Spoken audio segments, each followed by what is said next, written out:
Okay, I'd like to spend this hour with you focusing really on one very small section of Parshat Lech-Lecha, really mainly to focus on one particular pasuk, but we are going to end up looking at some of the surrounding pasukim as well in this part of Parshat Lech-Lecha.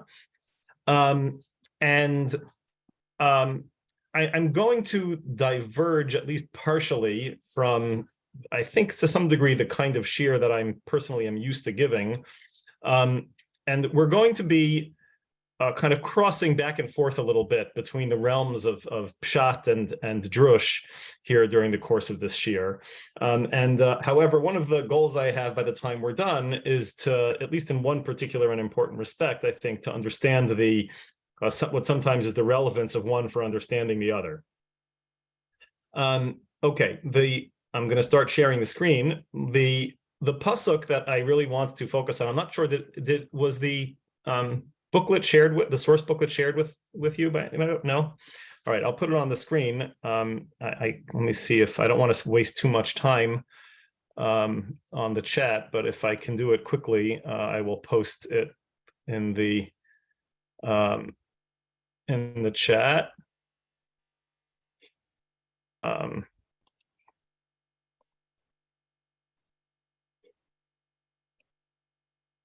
All right, I think it's going to take me too long, so my apologies. I don't want to end up taking up too much of our time trying to do that. So I'll just have to be on the screen here. Okay, some of you may have seen the title of the shiur if it was advertised. A very familiar notion in Jewish lore, the comparison of the Jewish people to the stars of the sky, which has its roots in this week's parsha and Parshat Lech-Lecha. And we're going to begin by thinking about that question in the title, are we really? But let's first take a look at that pasuk in context. In the middle of our parsha, we're going to look at some of the context soon, but I want to focus first on this pasuk, a rather well-known pasuk. Vayotzeo so hachutza, Hashem took Avram outside. Vayomer, and he said to him, Habetna hashamaymo sfor hakochavim, look up to the sky, look at the sky, and count the stars. Im tuchal lisporosam, if you can, right? So obviously that was intended as a kind of it's not a question, but the equivalent of a rhetorical question, right? A rhetorical challenge, right? Count them if you can, right? Obviously the point being that you can't. Vayomer lo, and he said to him, Ko yihi azarecha, so will be your descendants, that your descendants, your children and grandchildren will be like the stars of the sky. And obviously the simple meaning of the pasuk is that they will be so numerous like the stars of the sky that you won't be able to count them because there will be so many of them. That's the promise that Hashem makes to Avram Avinu here in this parsha, which is right before the Bris Bein HaBesarim, one of the main covenants that Hashem makes with Avram Avinu. Now, the question that I want to pose here is, are we really, right? Was this promise that was made to Avram Avinu ever really fulfilled, right? Are the Jewish people so incredibly numerous? If you think about the Jewish people in the scheme of things in the world, we don't seem to be particularly, uncountably numerous, right? So what exactly does this mean? And this notion that this is a promise that doesn't seem to really have been fulfilled is actually rather straightforwardly said, both by some of our classic Mefarshim on Chumash, as well as, the truth is, by the Torah itself. So let's look ahead at the next page of the source booklet here, to the beginning of Sefer Dvarim. The beginning of Sefer Dvarim, the very beginning, Moshe Rabbeinu says to the Jewish people, Hashem Elokechem hirba eschem. Hashem has made you, has increased you very much. V'hinechem hayom k'chochvei hashamayim larov. Moshe says straight out to the Jewish people, look, there are so many of you, you're like the stars of the sky. So Moshe Rabbeinu states explicitly, guess what? The promise that Hashem made to Avram Avinu has been fulfilled. Now, the next pasuk's a little strange, but maybe not, it's not so strange as to be not understandable that he then says, Hashem Elokei avosechem Yosef alechem kachem elef pa'amim v'varech eschem kasher diber lachem. That he says to them, even though you're already kechukvei hashamayim larov, may God increase you even more, 1,000 times more than you are now, right? And bless you as he has said to you. Okay, so he's kind of davening for an even further increase in the numbers of the Jewish people, but his initial statement is, look, you already are kechokvei hashamayim larov, right? How many Jewish people are there at that point, right? The census of 600,000 men between the ages of 20 and 50, a couple of million people. So that's what's being described as kechokvei hashamayim larov, just like it was promised to Abraham. But what's fascinating is what happens in some of the Mefarshim on this pasuk, which is that the Mefarshim challenge Moshe Rabbeinu's statement. Okay, and they say, let's take a look. They say, look at Rashi. Rashi says, what are you talking about? Is that really true? That at that time the Jewish people were so numerous as like the stars of the sky? Right? There were only 600,000 of them. Right.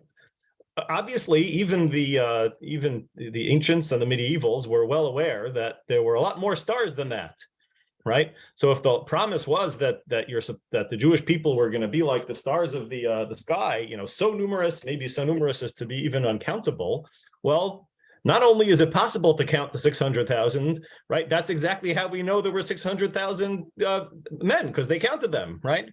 So that's not, imtuchal visporosam. That's not uncountable.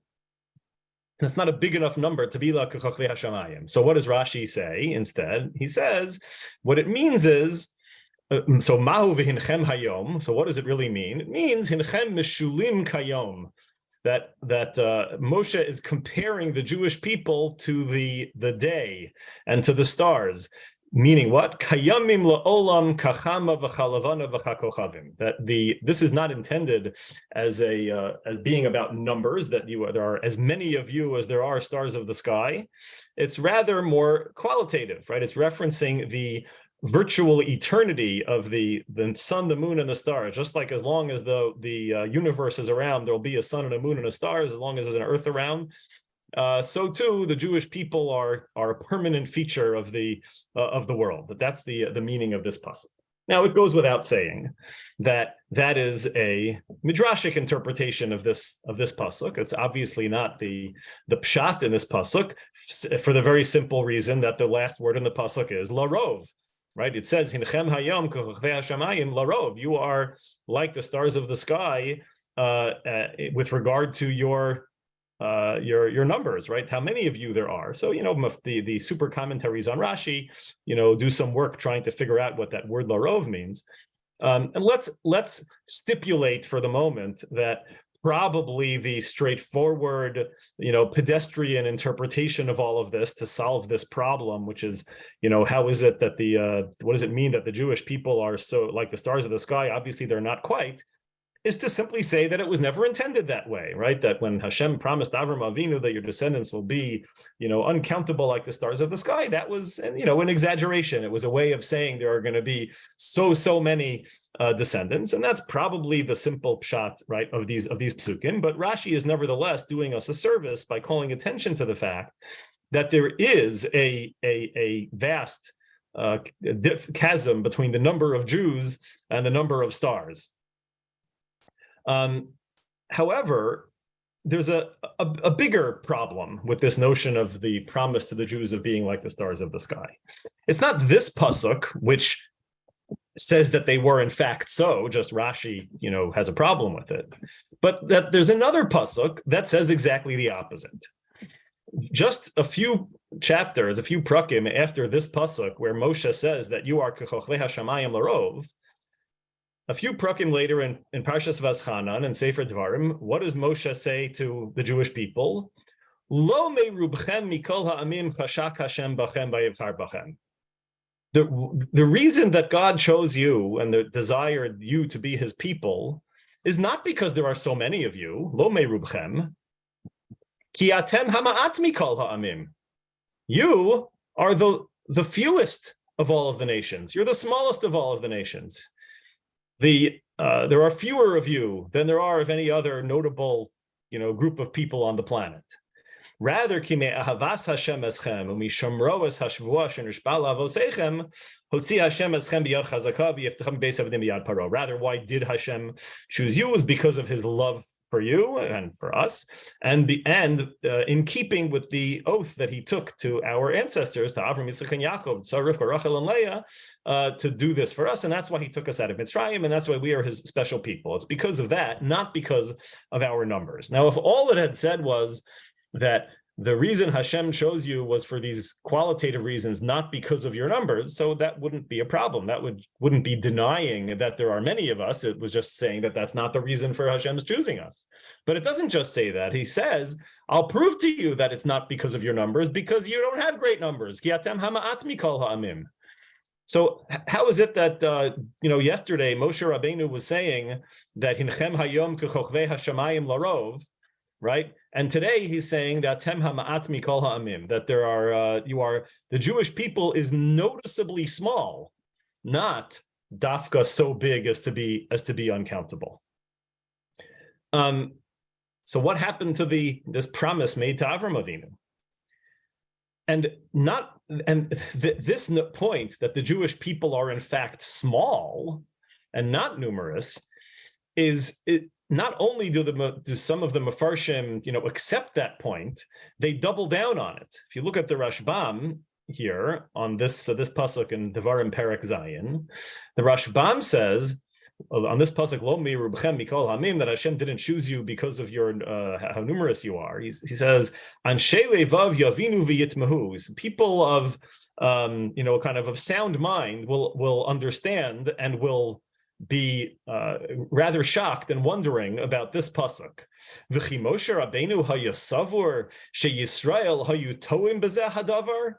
Did Moshe Rabbeinu really think that the Jewish people were mistaken about this? Sheyimerubim mikol ha'umos sheba'olam shehutzrach lomar lo merubchem. Why was this notion that the Jewish people were not chosen because of their numbers an idea that the Jewish people needed to be disabused of? Right? Why did Moshe Rabbeinu think that the Jewish people thought that they were chosen because there were so many of them? How ridiculous! Everybody knows that the Jewish people are a very small nation, right? Not only are they, and not only does the Torah say so, says the Rashbam, but it's completely obvious. And so we have to come up with some explanation of why Moshe even bothered saying this, okay? And you similarly see in the Kliyakar on the same page, Lashon zet tzarich beur. This requires some explanation. Where would anybody ever get the idea that it was because of our the magnitude of our numbers? Because in fact, we are few. Okay, so these psukim, these mefarshim, and simply the facts of the human population call our attention to the fact that the promise to Avram Avinu that the Jewish people will be like kochvei hashamayim larov is mysterious to some degree, right? The Jewish people are not a particularly big people, and if Hashem was promising Abraham, a nation to come out of his descendants, right? Ve'eschal goy gadol, as it says at the very beginning of this week's parsha, will make you into a great nation. Then what happened to the promise that we would be so big, so many? And it makes us wonder, what was that promise really all about?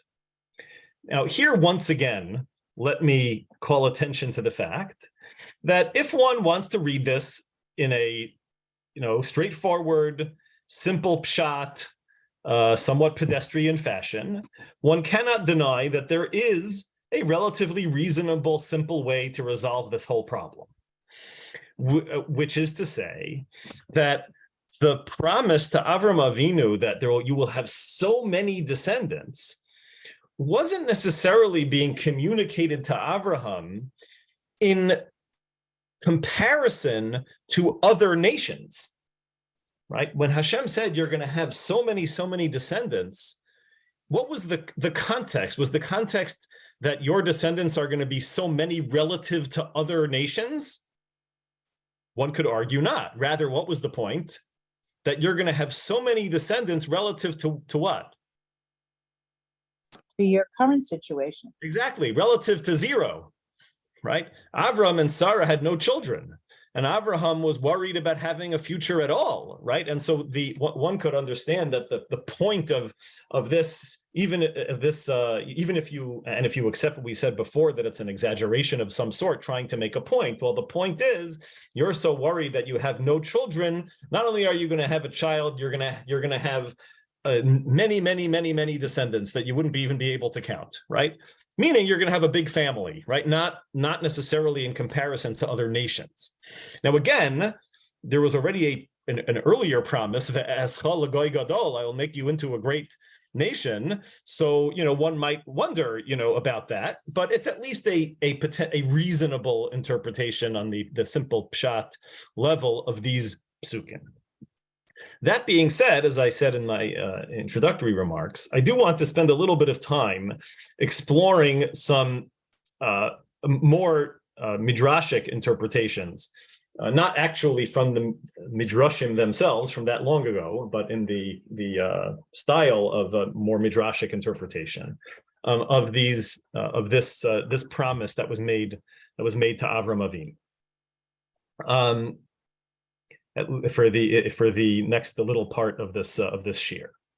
Now, we already encountered such an interpretation, and not of the original promise to Avram Avinu, but of the pasuk at the beginning of Devarim, where Moshe says to the Jewish people that you are in fact kechokvei hashamayim larov, right? That you have reached that stage, and Rashi had said that's not really true, and so Rashi insisted that he gave a different kind of interpretation and said that it didn't mean that you're as many as the stars. It meant that you are like the stars in a different way in terms of your permanence, right, in the future of humanity. Well, what about the original promise where Hashem said to Avram, he took him outside and he said, "Look at the sky. Can you count the stars? Ko yihyeh zarecha. So too will be your children." So there is an interpretation of that pasuk that is cited in the name of the Baal Shem Tov. Now, the Baal Shem Tov, who is quoted, all the time, we don't really have Sfarim written by the Baal Shem Tov, right? His disciples collected so much of his material. So there is this sefer that's called Sefer Baal Shem Tov, but it's a collection of excerpts from Sfarim written by disciples of the Baal Shem Tov and in the ensuing generations that were quoted from the Baal Shem Tov. I have to say that I came across this quoted in one book, and I managed to track down an earlier source for this in this book. And you see this book quotes this in the parentheses at the end of the paragraph from a sefer called Beis Yisrael.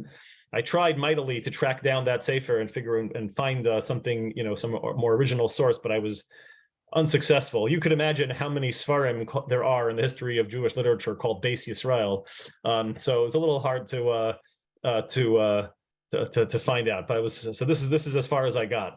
So it says here, "Habetna hashamayim." Please look at this at the heavens and count the stars if you can. Ko yihyeh zarecha, so will be your descendants. B'shem haBaal Shem Tov Hakadosh Zal, the name of the Baal Shem Tov Shapiresh, he explained this as follows. In what way was Hashem telling Avram that his descendants would be like the stars? Baal Shem Tov doesn't interpret this as being about how many descendants he will have, but rather, Dichmoshe hakochavim nirim lamata ketanim, ulamala bashamayim heim gedolim ma'od. Just like the stars, if you look at the stars from down here on Earth, you look up at the sky, so the stars look tiny, right? Each one is a little like the head of a pin. But if you go up into the heavens, right, where the stars actually are, there they look really big. They're huge. And of course, we know that even better now than it was known in earlier centuries, quite how huge the stars are. Cain b'nei Yisrael, so too b'nei Yisrael. Nirim ketanim lamata ba'olam hazeh. They look small here in this world. Uva olam ha'elyon hin gedolim lama'od. But in the world above, they meaning we are very, very big. In other words, what the Baal Shem Tov is saying is that the comparison that Hashem was promising Avram would be the case for his descendants was not about how many Jews there would be, how many descendants of Avram Avinu there would be, but rather making a statement about the significance of the Jewish people, and especially the significance of the Jewish people in Shamayim, meaning the significance to Hashem. And in a certain way, what that really means is, I shouldn't say what it really means. I shouldn't say that. I can't be in the mind of the Baal Shem Tov, but it certainly is connected with the notion that not just kind of in God's eyes in Shamayim, but that in the scheme of things, looking from a cosmic perspective, the Jewish people are incredibly significant, and that's of course something which, in fact, if we ask, was the promise made to Avram Avinu actually fulfilled? Well, in that respect, boy, has it been fulfilled, right? That the Jewish people who are, in fact, when you look around in the world over the course of time, right? Are the Jewish people so big? Are we, are there so many of us? Are we so important? So the answer is no. And in fact, unfortunately, for much of history, not only have we been small in number, we've been weak in power and somewhat diminished on the world stage. But at the very same time, over the course of the very same history, when looked at from a bird's eye perspective, or as the Baal Shem Tov is really calling it, a God's eye perspective from up in Shamayim, right? The Jewish people have and Judaism have, of course, an outsized influence on the course of humanity and the human condition through the course of history. And this is very much in keeping with the Baal Shem Tov's, with the kind of almost the part of the mission of early Hasidus, right, which was to give to help the downtrodden simple Jew, feel proud and of being Jewish, and feel that he or she too is important and not just an afterthought in the scheme of the cosmos. And so to give some joy and self-esteem and to the simple Jew, and that's a theme of Hasidus, and very much is built into this very simple statement of the Baal Shem Tov. Okay. So that's an example of an interpretation of this pasuk that makes it about not about numbers, but about something else, about something qualitative. It doesn't say specifically here that this interpretation was motivated by seeing the number issue as a problem, like, well, there really aren't so many of us. Be that as it may, it is a way to interpret this pasuk. Okay. What now we need to do is turn our attention to a different problem in this passage in Parshas Lech-Lecha that is our focus. And that is the following problem. And again, it's going to be a problem that has a simple answer and then also has more complex and deeper answers. It says here in this pasuk, and I was rather flabbergasted when I first came across this question, because I first came across this question, I don't know, maybe 15 or 20 years ago, but I was certainly already an adult, and I was rather surprised that this problem had never occurred to me before. It says here in our pasuk that Vayotzei oso achutza, he took Avram outside and he said, Habetna shamayim, look to the heavens and count the stars if you can see them, right? But what happens a few psukim later? A few psukim later, during the course of the story of the Bris Bein HaBesarim, of this covenant Hashem makes with Avram, he says to him, take these animals and then cut them in half, and that whole thing, right? And then it says, and Avram did so, and then what does it say? Vayihi hashemesh lavo v'tardema nafla al Avram. What does Vayihi hashemesh lavo mean? That means the sun began to set. The sun began to set, and sleep descended upon Avram. Avram fell asleep. Okay, and after he fell asleep, Hashem speaks to Avram and makes him this grand promise of, one day your descendants will be foreigners in a foreign land and they'll be slaves, and then I'll take them out. The whole formation story of the Jewish people. And then a little bit later on, it says, Vayhi Hashemesh ba'ah, and the sun, in fact, had set. It had finished setting. Well, this poses a rather difficult problem, right? This means that in Pasuk Yud Beis, it says, Vayhi Hashemesh lavo, the sun started to set. Well, that means that before that, it was daytime. The sun hadn't set yet.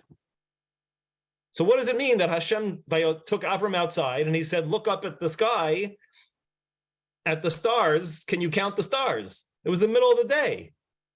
You can't see any stars. That's a pretty obvious problem, right? One which, like I said, I was rather surprised I had never encountered until not so long ago. That's a very basic problem with this. So what is going on here in this parsha? Okay, so let's look at a handful of solutions that are proposed to this problem. We're going to start with one that appears in of all places in a Tosfos on Maseches Brachos, not where you usually go to find solutions to problems of story in Chumash, but here on page 5 or 6, page 6 of the booklet. During the course of discussing a different issue, because of certain calculations that he's making about various, the sequence of various things in the Torah and how long they took, Tosfos comes to the conclusion that Haisa Parshas Bein HaBesarim Kodem LeParshas Achar HaDvarim Shalosh Shanim. That the episode of the Bein HaBesarim, the covenant that Hashem made with Avram, happened 3 years prior to the section that he calls a section of Achar Hadvarim, that begins with the words Achar Hadvarim. Va'osa Parsha, and that Parsha, the one that starts with Achar Hadvarim, Misayemes, concludes with Vayachshaveha lo tzedakah, with that particular phrase. Okay, so let's go back to the psukim and see what this means. Tosfos is saying is that when you look at this whole parsha, the paragraph starts here, Achar Hadvarim ha'ela, after the preceding story, Hayadvar Hashem spoke to Avram, right? And he told him all these things. And there's this kind of back and forth conversation. And what he says is that you shouldn't look all the way to the end of this paragraph and think that it's all one story. It's not.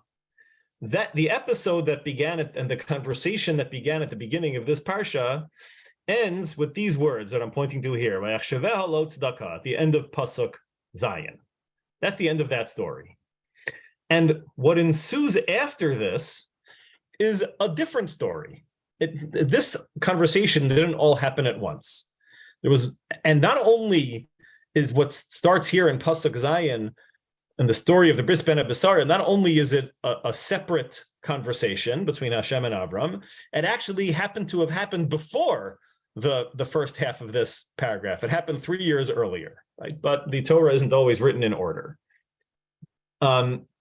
Okay, so for reasons that we're not discussing, Tosfos comes to this conclusion that this parsha is really divided in two, and the second half happened before the first half. And then Tosfos says, Umizeh, and based on this, Miyashev Rashbam, the Rashbam resolves the following problem. Because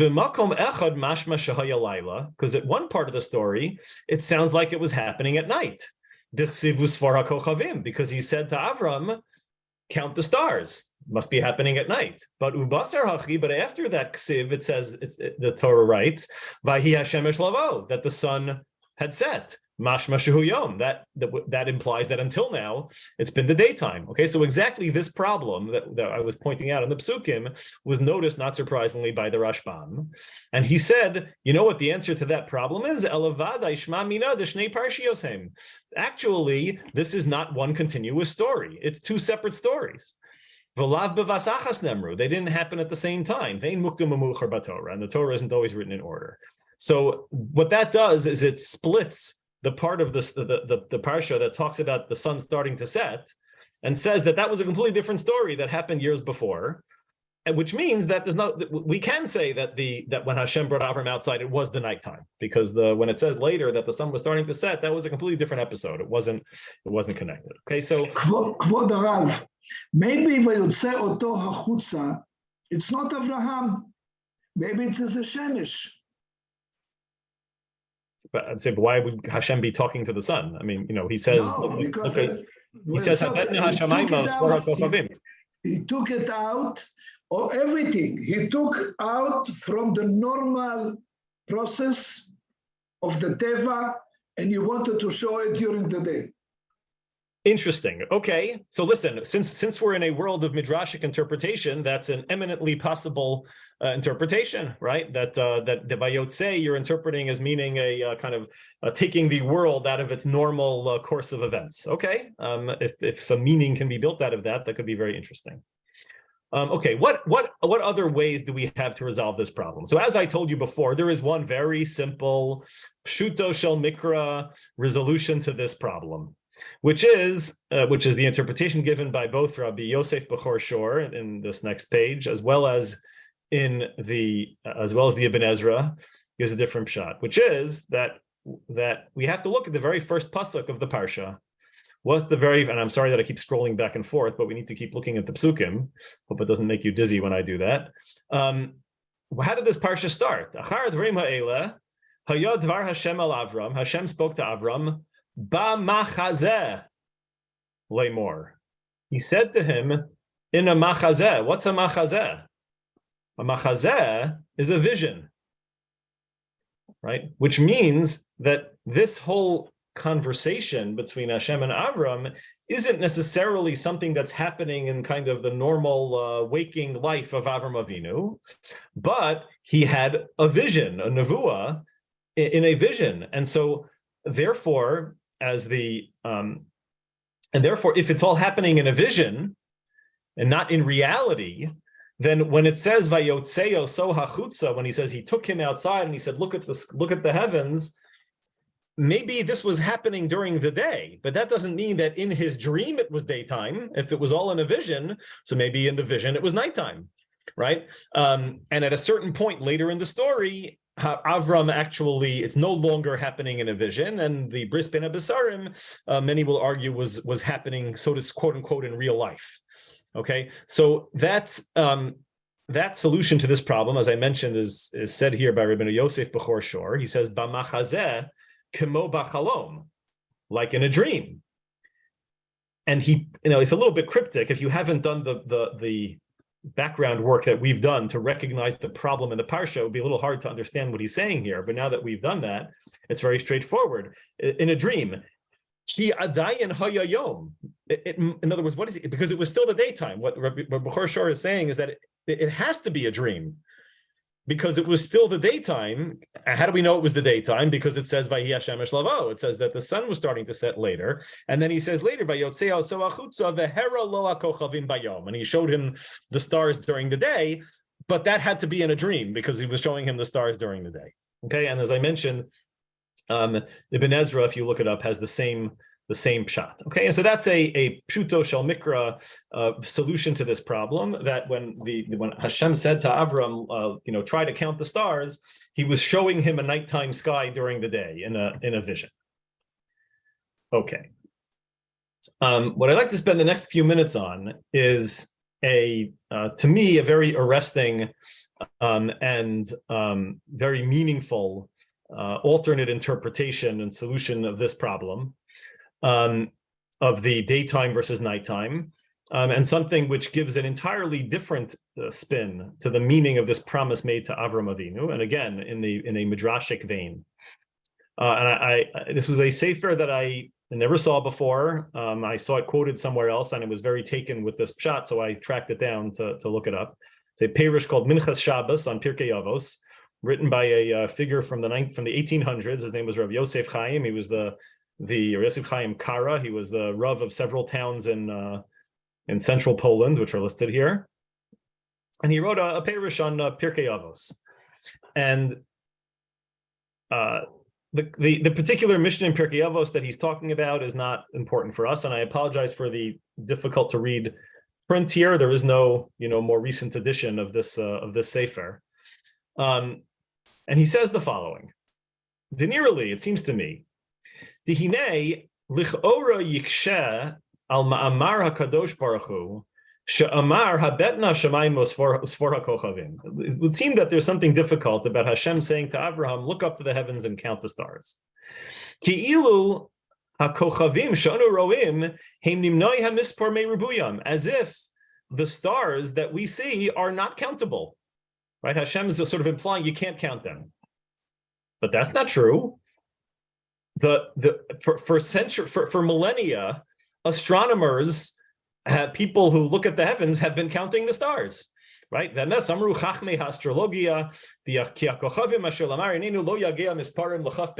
the scientists of his time told him that there were not more than 22,000 visible stars. Okay. Shall pi divreihem shadarshu zal shehigbio hakodesh baruch hu lamala mekipas harakia. There is a medrash that says that Hashem took Avraham and brought him up to the heavens, and he was actually looking down on the stars rather than up. Okay, not really important for us right now. Then it makes sense, because maybe from there are, who knows how many stars you can see. Okay, so that's his. But the pshuto kasha, right? Is it really true that the stars are uncountable? So obviously his 22,000 number is pretty way off from what we know today, right? But his first problem is it really true that the stars are uncountable?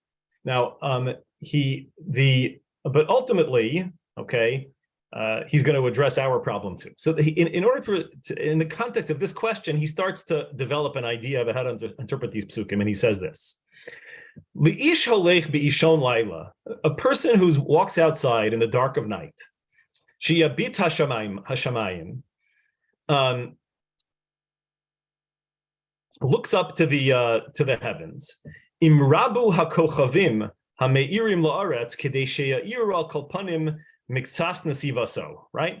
So what does he see? He sees a lot of stars, and they provide light that reaches the earth, and they provide enough light to at least partially light up his path, give him be able to see a little bit, to see where you're walking. Avol miyashgiach bayom Ketseis hashemesh b'gvuraso al mispara kochavim rabim heim ve'imlo. Says if you look up at the sky during the day, when the sun is shining, he says, how many stars can you see? None, right? You can't see whether there are a lot of stars or very few. You can't see how many there are at all, right? And so Vizo shehotzia kadosh baruch hu es Avram Avinu alav hashalom be'etzem hayom. Says that's why Hashem took Avram outside during the day. See, we view that as a problem, right? If the whole point was to show Avram the heavens and say, try to count the stars, obviously there are so many you can't count them. So how could he have been taken out during the day? You can't see any of them during the day. So what he is saying here is Adarabah, on the contrary. Hashem took Avram and was during the day. And what did he say to Avram? He said, look up at the heavens. Can you count the stars if you can? And he couldn't. Why couldn't he? Not because there were too many to count, but because the sun was shining. That's why he couldn't count the stars. Vahi hashemesh lavo. Later it says that the sun started to set, right? So obviously it was daytime before. Va'amar habetna shamayim mosfora kochavim. He said, look up at the heavens and count the stars. Af shehem omdim bayom kamo balayla. Are the stars there during the day? Of course they're there, right? The stars are just as much there during the day as they are at night. Mikol makom lo yushkaf bayom al misparam. But nevertheless, they can't be seen during the day in all their great numbers. Mipa'as or hashemesh, because of the tremendous amount of light provided by the sun. Vayomer lo, and he said to Avram Avinu, Ko yiyeh zarecha, so will be your descendants. What does that mean? What was the promise to Avram? Ki mipa'as or hashemesh ha'eloki asher yushpa lehem be'emtzaus haTorah lo yushkaf od al ribui kamosam. What was the promise made to Avram Avinu? The promise Hashem was making to Avram Avinu was that what are your descendants going to be like? They're going to be like the sun.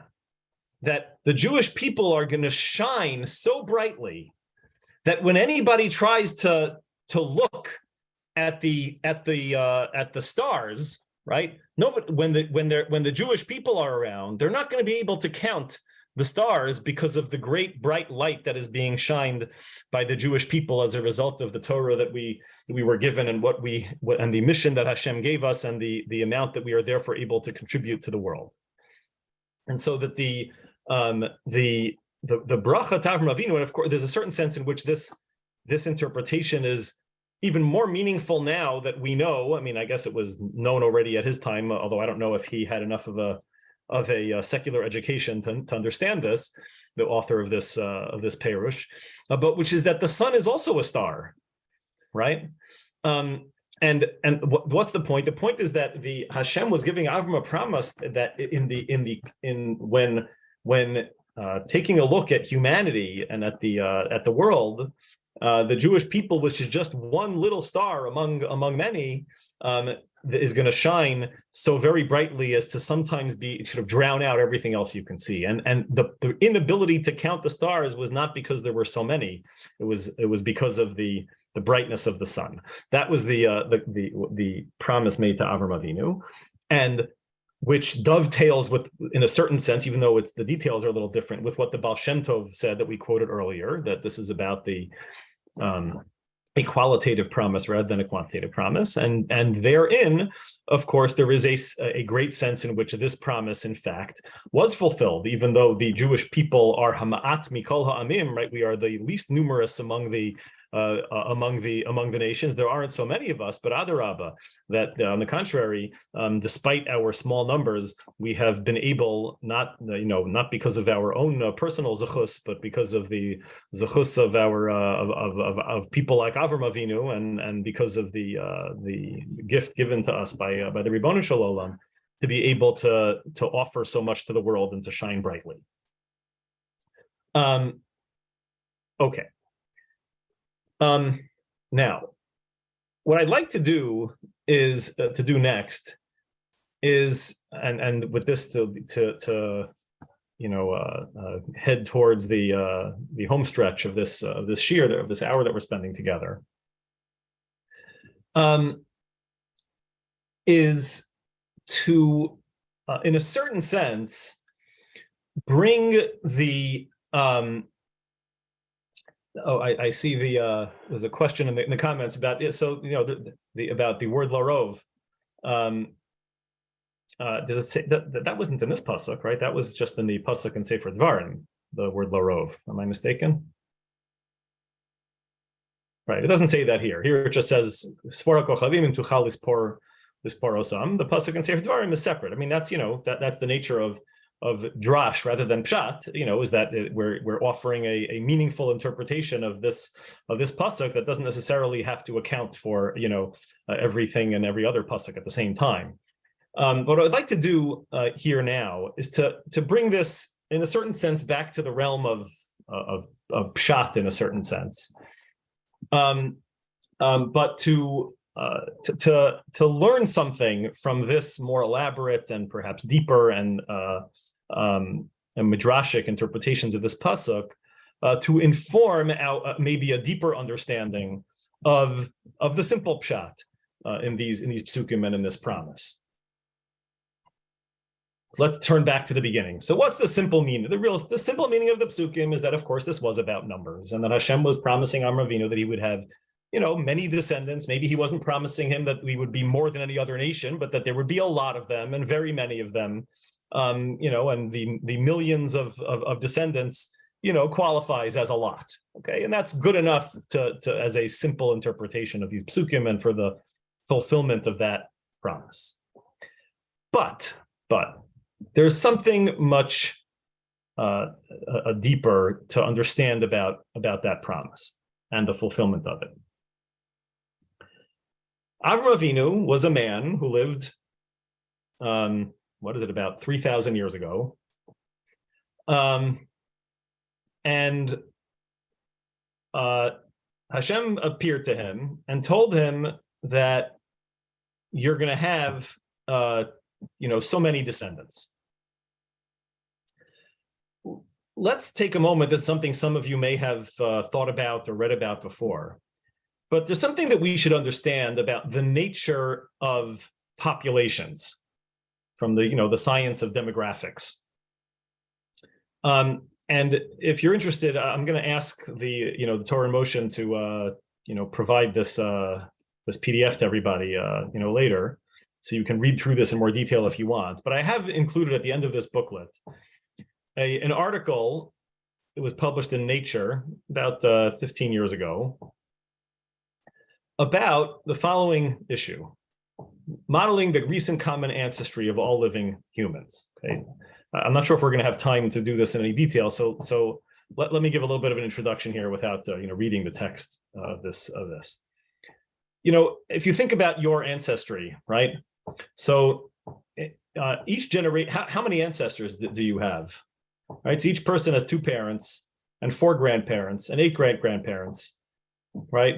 And every generation that you go back, right, you multiply by 2, right? The number of spots on your family tree, right? In math, it's 2 to the n, right? However many generations back you're going, it's 2 to the power of that number. And very, very quickly, right, even over the course of not that many generations, you get numbers that are astronomical numbers, right? I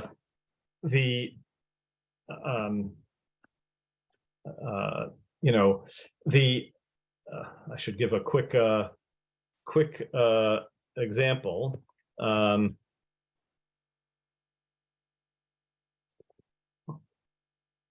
Okay, so I just did a quick calculation here on a calculator. So if you go back 24 generations, that's more than 16 million ancestors on your family tree.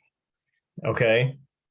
Now, obviously, those aren't 16 plus million different people, right? Because at a certain point, they start overlapping, right? So if you follow the family tree in one branch of the tree, right, it's going to end up coming back to a person who also appears in a different part of your family tree, right? So there aren't, it's not necessarily that many people, but 24 generations, is several centuries, right? But you start going back thousands of years, right? There comes a point scientifically where there's at least somebody of that generation from thousands of years ago who, believe it or not, is statistically an ancestor of every single human being alive today. So that every single human being alive in 2022, when they trace back, at one point on the branch of their ancestry, will hit that person. Now, obviously, this gets shifted, and that's what this article is really about. This article in Nature is the impact of, populations are geographically separated and don't necessarily mix, that very much, and so for all sorts of reasons, and so it's not like the whole world is all one big group, right? But there is some cross-pollination of different groups, and that's what's called in the scientific literature and I'll put this on the screen now, what he calls the MRCA, the most recent common ancestor, right? And it's a very interesting scientific question. How far back do you have to go until you reach the point where there is basically, you will find somebody back then for whom everybody today is a descendant of that person. And the conclusion of this article, even accounting for separations of populations and for all sorts of reasons of subpopulations, is these very surprising result that the MRCA of all present-day humans lived just a few thousand years ago in these models. Okay, and again, we don't have necessarily time to go through all of this. Here, let's try to read this article, this paragraph. I'm not going to read all of it. As genealogical ancestry is traced back beyond the MRCA, let's say you go back to a certain point where there's somebody who's the ancestor of everybody today. If you keep going back even further, a growing percentage of people in earlier generations are revealed to be common ancestors of the present-day population, right? So let's just pick a number out of a hat. If you go back 8,000 years, you go back 5,000 years, there's somebody who's an ancestor of everybody today.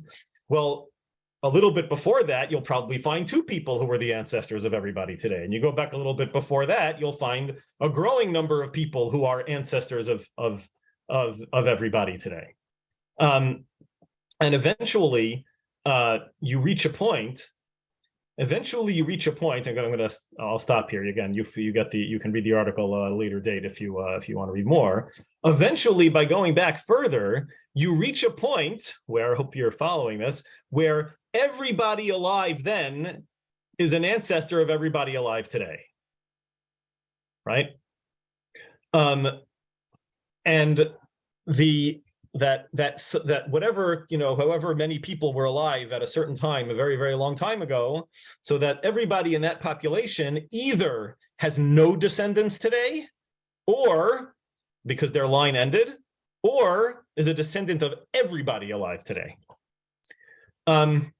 Now, so that's a very interesting point of science, and at the end of the article, they get a little, I guess you might call it a little midrashic on us, and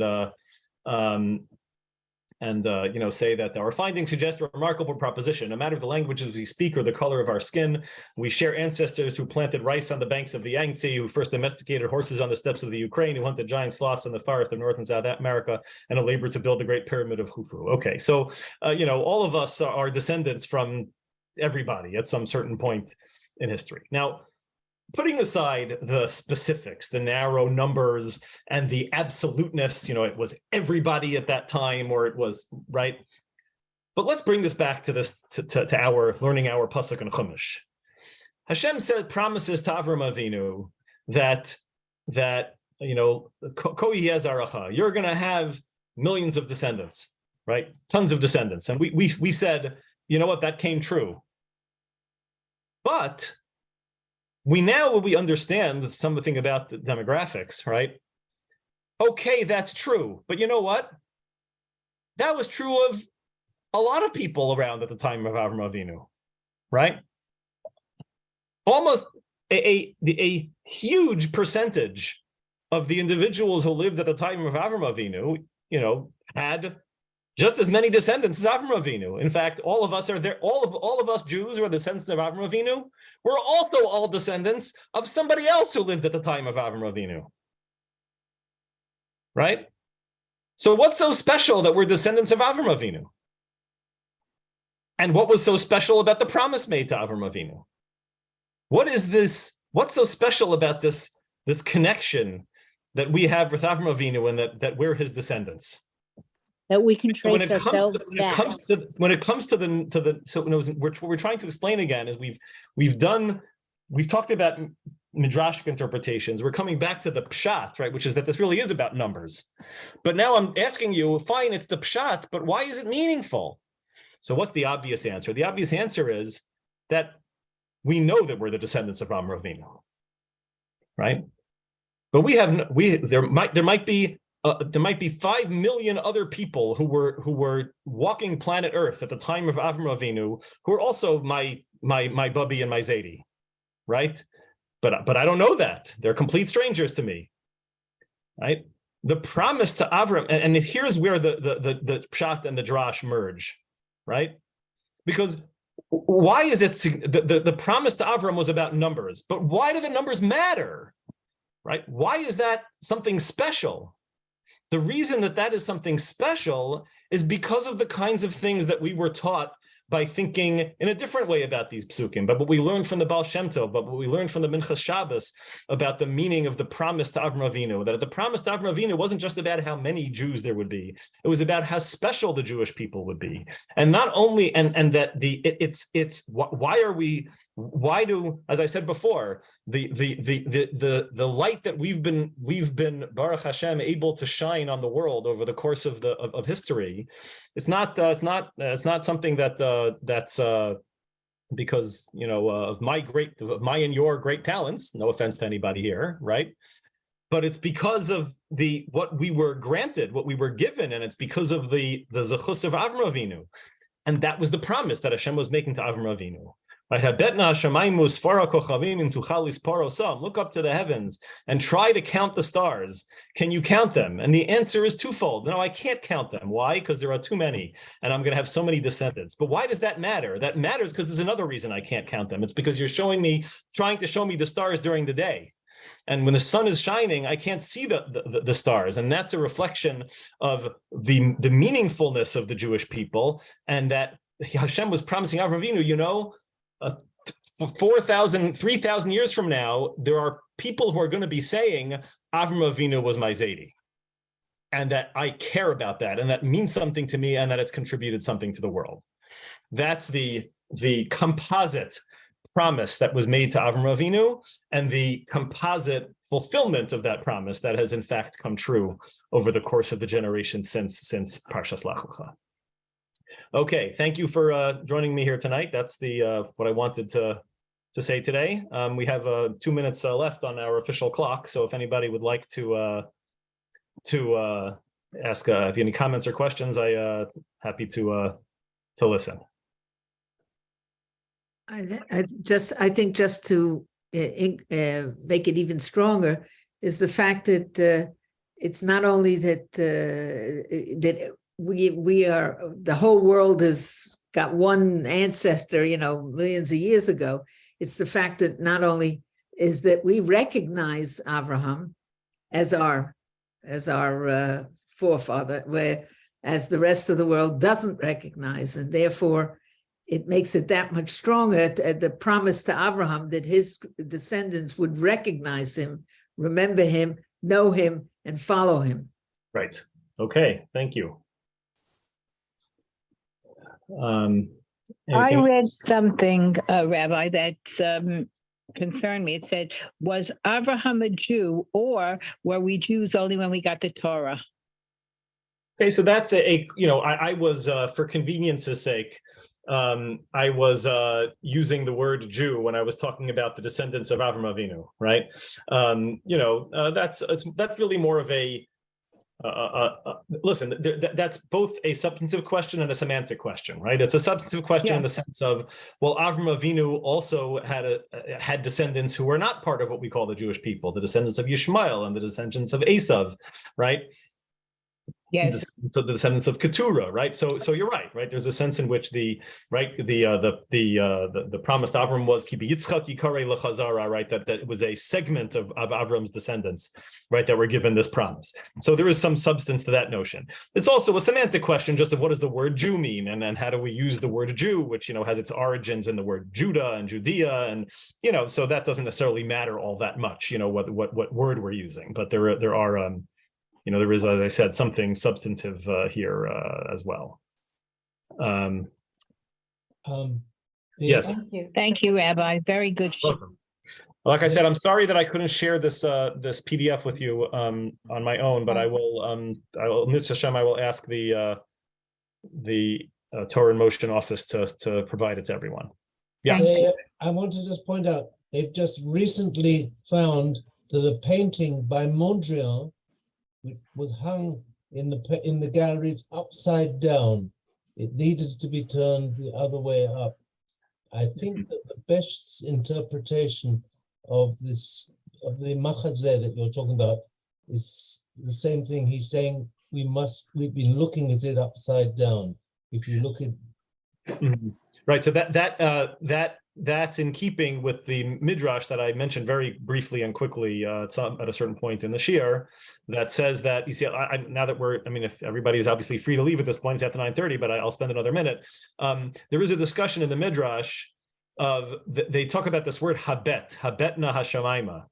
And the midrash says that the word habet usually means look down rather than look up. And as a result, that's what leads to the Medrash saying that Hashem took Avram up into the Shamayim and told him to look down at the stars, and that's what was going on here, right? So that's in keeping with what you were just saying, right? That he was telling him that you have to look at this whole thing from a different angle, from a different perspective. Where is this midrash? I think it's in the Medrash Rabbah on that pasuk, but I think it might even be quoted by Rashi. Hold on a second. Let me check for you. I think it's also related to the word chutz. Could That be. chutz is outside of the usual. Veyotzeo hachutza. Right. Okay. Yeah. Let's see here if I could find you the source.